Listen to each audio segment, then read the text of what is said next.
Hi everyone, today we're starting a new series in our daily devotionals and we're going to spend the next few weeks looking at the book of Acts and each day read a few verses.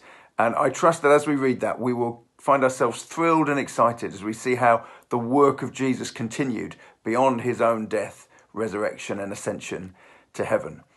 The book of Acts, you will see if you read our verses today, which is Acts 1, 1-5, is addressed to Theophilus, just as Luke's gospel was addressed to Theophilus. He was a Roman official, and just as the Gospel of Luke was written by Luke, surprisingly enough, Acts is written by Luke.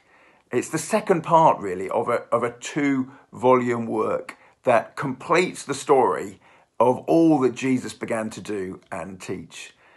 In other words, his gospel was just the start of the story of Jesus. Jesus still had much more to do in and through his followers, and we get to see that as we read through Acts. And the way that he particularly worked was through the power of his Holy Spirit, that he promised that he would give the Holy Spirit once he'd ascended to heaven, and he told them to wait. And this is what we see in Acts 1, verse 4 and 5. It says, on one occasion, while he was eating with them, he gave them this command, not a suggestion, a command. Do not leave Jerusalem, but wait for the gift my Father promised, which you have heard me speak about.